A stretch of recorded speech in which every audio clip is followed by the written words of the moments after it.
Hello and welcome to Global News Factory. I'm your host Vikrant. Few days back, we told you here on GNF that Russia and Belarus could jointly squeeze Poland's so-called weapons corridor into Ukraine. Guess what? Moscow seems to be warming up the engines. Watch this. Now think about the battlefield logic. If Belarus enters this war, it will not go and fight in eastern Ukraine. It will strike where it matters the most, western Ukraine. The goal? Cut off Ukraine's land routes to Poland and NATO countries. That is really important and serious. If that happens, Ukraine's lifeline dies. The billions of dollars of weapons from the EU and US? Useless. Stuck in Poland with no way into Kiev. Now, Poland's military says its airspace was breached overnight by several Russian drones crossing from Ukraine during strikes. Warsaw called it an unprecedented violation and a real threat. Big words, nervous tone, and maybe the first tremor of a bigger quake. Because if these claims are true, we may be watching the early stage of a dramatic shift. Russia, with Belarus in tow, preparing to target western Ukraine and cut off Poland's land route for weapons. And the timing? Razor sharp. Russian-Belarusian ZAPAD drills are about to unfold right along Poland's border. Warsaw, in panic, has rushed tens of thousands of troops into NATO exercises. A coincidence? No, this is choreography. Here is the backdrop. For 2 years, Poland has been NATO's biggest smuggler's lane, dressed up as a partner.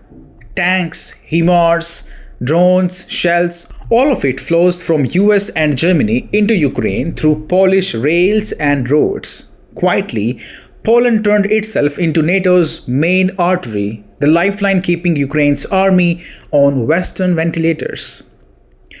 When you turn your highways and airports into Ukraine's private property, don't be surprised if Moscow decides to send invoices in the form of Oreshnik and Shaheds. Even Poland's own leaders have warned about it in the past. Back in July, former President Andrzej Duda went off script. He condemned Ukraine and the West for treating Poland's Rzeszów airport and highways as if they were their own properties. He even threatened to shut down the airport and told NATO to figure out other options themselves.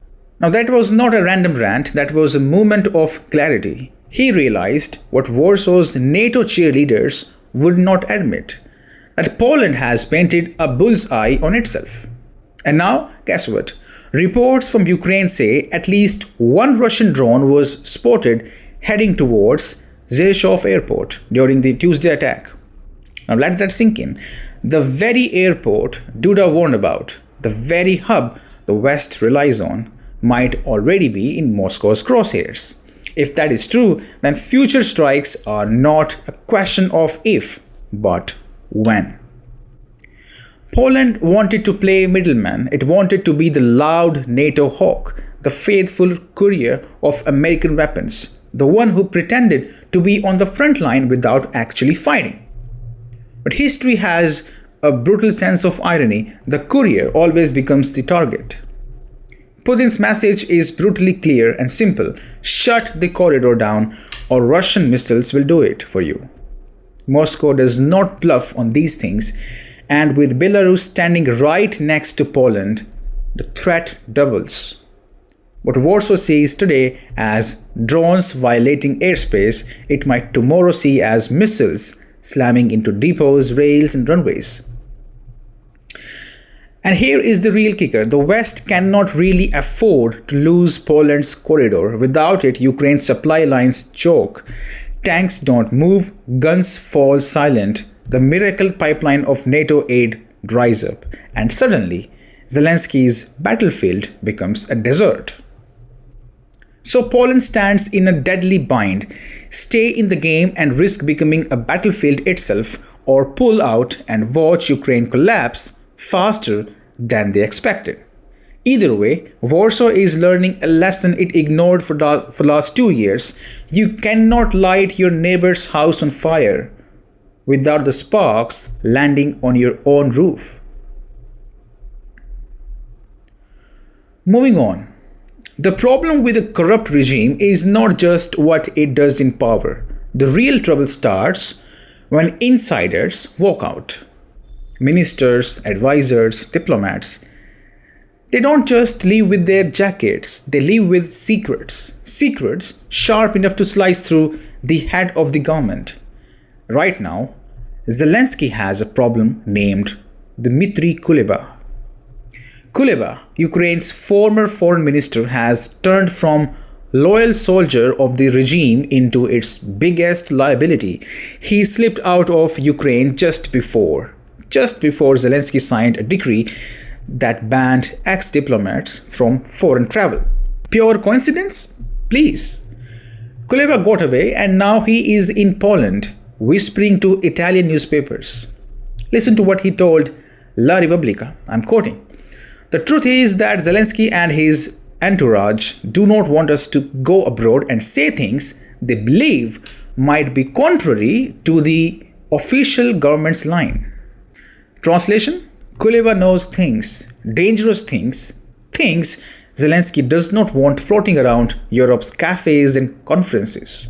And then Kuleba sharpened the knife. He said, if you go abroad as a free citizen, you automatically become an agent who plots against the state. That is not just a complaint, that is a warning. It means Zelensky is already framing the narrative, painting anyone who speaks out as a traitor, as enemy's puppet. It's a page straight out of every collapsing regime's survival guide. And now let's not polish Kuleba's halo. He is not a saint either. Both men, Zelensky and he himself, they are products of the same swamp. Both swam in corruption, backroom deals, and Western handouts. The only difference now is that one is still in the palace while the other is pacing nervously in exile. For Zelensky, that makes Kuleba dangerous. Why? Because the regime is wobbling. Zelensky's approval is sinking. Protests are brewing in Kyiv against new draft laws that tighten the leash on soldiers. Families are demanding peace, not endless war. And Zelensky, instead of offering answers, is serving decrees and threats. Now that is the backdrop against which Kuleba's defection looks like a ticking time bomb. So what are Zelensky's options? Option number 1. Crush Kuleba, put him on trial, brand him corrupt, and simply erase him off the way. Just like he erased former Luhansk governor Oleksiy Kuznetsov last month using corruption charges. That way, Zelensky kills two birds with one stone. He plays the anti-corruption hero while silencing an insider who could torch him. We have option number 2, hammer out a deal. Negotiate quietly, promise immunity in exchange for silence, close the file before it explodes. But if neither option works, then Kyiv's golden boy should start sweating, because a man like Kuleba does not flee to Poland just to enjoy pierogi. He knows something, maybe about Western money, maybe about arms deals, about the inner rote of the Ukraine government. And if Zelensky corners him too much, he may just decide to let those secrets spill. Either way, Zelensky is boxed in. He is juggling an unpopular war, angry protests, NATO's growing fatigue, and now his own ex-minister dangling a sword over his head. This is what a regime in decline looks like. First, the cracks show up in the palace walls. Then the palace guards start deserting, and finally the insiders begin talking. For Zelensky, these days could turn into the darkest days of his career, because when the people who once protected your secrets decide that they are safer exposing them, that is when the endgame begins. And moving on, this is the most significant story of the day. We have a major update from Delhi and Washington. A few days ago, On GNF, we told you about the backdoor diplomacy between Delhi and Washington. Watch this. Looks like some sort of diplomacy is underway, is in motion. Delhi and Washington are trying to cool things down. Which means, yes, India might resume buying some US oil, but on its own terms. Well, it seems the tariff tantrums have now turned into a tight smile because Trump has discovered that India is not so bad after all. Listen to what he posted, I'm quoting. I look forward to speaking with my very good friend Prime Minister Modi in the upcoming weeks. I feel certain that there will be no difficulty in coming to a successful conclusion for both of our great countries. Great countries? Haha. Translation is, forget what I said last week, let's hug it out. India, you're no longer the dead economy. Welcome back to the good books. For now. This is classic Trump. One day he is threatening sanctions, the next day he is calling you his very good friend. Just days ago, he was rattling sabers about round 2 of sanctions on Russia and hinting India might face a new tariff punch. Today, he looks all set to take Modi's call with folded hands and a friendly grin. So what changed? India's cards. Delhi did not scream or beg. It did not run to Washington with a please don't sanction us letter. Instead, it deepened its ties with BRICS, moved its oil purchases away from the US, and even shifted major deals towards Nigeria. And then it quietly prepared a nuclear option, cutting or delaying pharma exports to America. For Washington, that is not a trade tiff, that is a nightmare. Imagine American pharmacies running dry, hospitals short on critical drugs, and prices skyrocketing. That was India's warning shot, and Washington heard it loud and clear. The mood shifted. Talks are back on the table, and for once, India is not playing defense. Because this time there will be no win-lose deal with the US, at least not with India on the losing side. Either it is a fair trade deal or it is no deal at all. And Washington seems to be swallowing that pill. I believe the US has even accepted India's red line. No interference in India's farm sector. That is a sacred ground for Modi. Every Indian leader knows that selling off farmers' interest to America is political suicide. On defense, it is the same story. Washington may not like it, but India is pushing forward with its weapons deals with Russia. It is not up for negotiation. India needs best, reliable, well-tested weapons, arms, and Moscow supplies them without lectures. The US can huff and puff, but it cannot replace decades of Indo-Russian defense cooperation overnight. At best, to balance the books, India may agree to buy some American oil. Now that is just math. You want to close the trade gap, you sell us some barrels, that is it. Modi himself has now confirmed that he will finally pick Trump's phone call. After rejecting 4 of them in a row, that was not just phone tag. Every missed call was a reminder to Trump that India is not waiting by the phone like some needy ally, like a Macron, like a Ursula von der Leyen or Mark Carney. It has options, leverage, and the confidence to use both. Now I know what is coming to India's way. Critics will jump in here with their favorite line. Look, India is playing both sides again. Spare us. That argument is tired and dishonest because even China and Russia, they are also negotiating trade deals with the US as we speak. Nobody is boycotting America. Nobody is pretending they don't need the world's biggest economy. The issue was never about talking to US. The issue was always about terms. India, like China and Russia, is simply saying, we will trade, but we won't be bullied. That is the difference. Let's face it, the US economy is too big to ignore. China knows it, India knows it, Putin knows it.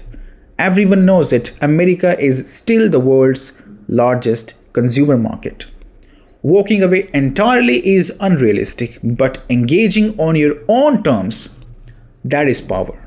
That is sovereignty, and that is what India is doing now. Trump, after learning the hard way that bullying India does not work, has shifted the bill to Europe. As per a report in the Financial Times, he has asked the EU to impose tariffs up to 100% on China and India. In other words, Washington wants Brussels to pick up the tab. Trump's message to Europe is clear: I failed to strong arm India, now you try, and by the way, you will be the one paying for it. Europe is already on its knees from its sanctions on Russia and an ugly trade deal with US. Its factories are shutting, its consumers are paying record bills, and its farmers are protesting in the streets. Now, Trump wants the EU to slap itself with 100% tariffs on Indian and Chinese goods. Now, that is outsourcing America's pain to its so-called allies. But here is the interesting part. Brussels is already scrambling to sign a free trade deal with India. Yes, the same India Trump wants them to target. Because Europe knows one thing: if they follow Trump blindly, they will end up isolated and bankrupt. So now they are hedging their bets, trying to cozy up to India even as Washington orders them to do the opposite. This is the level of confusion that Western world is faced with. Of course, with Trump there is always the U-turn factor. Today he is calling Modi his very good friend. Tomorrow, if let's say negotiations do not go the way he expected, he will be back on Truth Social screaming about India ripping us off. He is a man of consistency only in his inconsistency. So yes, expect another rant if things don't go exactly his way. Let's be clear about the bigger picture. India is not sitting in the corner waiting for orders. It is playing the global game like every serious power should, keeping every option open, trading with everyone, aligning with BRICS, and never surrendering its sovereignty. That is not double-siding, that is statecraft, that is survival, and that is strength. The question is, will Trump actually seal a deal with Modi, or will we see another meltdown dressed up as a Truth Social post? With Trump, you can never tell. One thing is clear: India is back at the table as an equal, and Washington knows it. Well, that is all for now. Thank you very much for staying with me. You're watching GNF.